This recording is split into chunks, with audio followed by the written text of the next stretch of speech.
નરેન્દ્ર મોદીની અપીલ બાદ એસટી નિગમ સજ્જ થયું છે। ડીઝલ બચાવવા ડ્રાઈવરોને ખાસ તાલીમ, અચાનક બ્રેક અને વધુ ગતિ ટાળવા સૂચના આપવામાં આવી છે। દરેક ડીઝલ વપરાશનું થશે મોનિટરિંગ। દરેક ડિવિઝનમાં આ મોનિટરિંગ કરવામાં આવશે। વેકેશનમાં મુસાફરોની સંખ્યામાં 4% વધારો થયો છે। 11 મેથી અત્યાર સુધી 1 લાખ પેસેન્જર વધ્યા છે।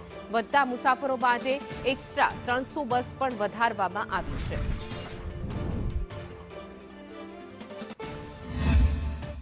વડાપ્રધાન નરેન્દ્ર મોદીની અપીલ બાદ હવે પેટ્રોલ અને ડીઝલની સાવચેતી સાથે વાપરવા માટેની જે અપીલ કરવામાં આવી હતી અને તેને લઈને એસટી વિભાગ છે તે સજ્જ થયું છે।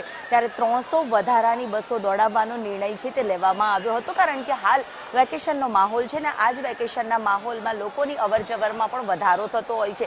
ત્યારે અત્યાર સુધીમાં મોટી સંખ્યામાં પેસેન્જરોની જે અવરજવર તો વધી હતી, પરંતુ લોકોએ હવે વ્હીકલો છે જે લઈ જવાનું ટાળતા પણ ક્યાંક નજરે પડ્યા હતા અને તે જ અપીલને લઈને એસટી બસોમાં ધસારો જે પેસેન્જરોનો વધ્યો હતો અને જે માંગ બસોની એક્સ્ટ્રા બસોની વધી હતી તેને ધ્યાનમાં રાખીને 300 જેટલી વધારાની બસો છે જે દોડાવવાનો નિર્ણય લેવામાં આવ્યો છે। એટલે કે પીએમની અપીલ બાદ હવે એસટી વિભાગ તો સજ્જ થયું છે અને એક્સ્ટ્રા બસો દોડાવાઈ રહી છે, જેને સાથે સાથે ડ્રાઈવર અને કંડક્ટરને પણ એક્સ્ટ્રા તાલીમ છે જે આપવામાં આવી રહી છે। કારણ કે જે પ્રકારે પેટ્રોલ અને ડીઝલને લઈને જે બચાવની જે વાત કરવામાં આવી રહી છે, ત્યારે કયા પ્રકારને વાહન ચલાવવા, બ્રેક કઈ રીતે મારવી જેના કારણે ડીઝલ બચાવી શકાય તે માટેની વિશેષ તાલીમ છે તે પણ આપવામાં આવી છે।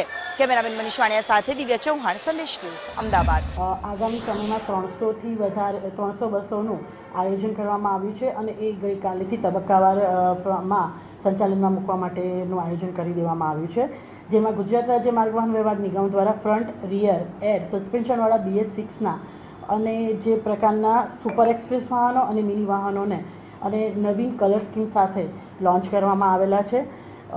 ઉપલબ્ધ કાર્યક્ષમતાને ધ્યાનમાં રાખીને ઈંધણના વપરાશમાં શક્ય તેટલા ઘટાડો થાય અને નાગરિકને અવરોધ રહી જાહેર પરિવહન સેવામાં પ્રાથમિકતા આપવાનો નિગમનો પહેલો ધ્યેય છે। ઓપન હાઉસમાં ડીઝલ સપ્લાય કરતી PSU કંપની જેમ કે IOCL, HPCL, BPCL અને PCRAના પ્રતિનિધિઓનો સમાવેશ કરી તેમના થકી ડીઝલ બચત માટે જરૂરી માર્ગદર્શન આપવા તમામ ડ્રાઈવરોને ઓપન હાઉસમાં સમાવેશ કરવા માટે સૂચનાઓ આપવામાં આવેલી છે।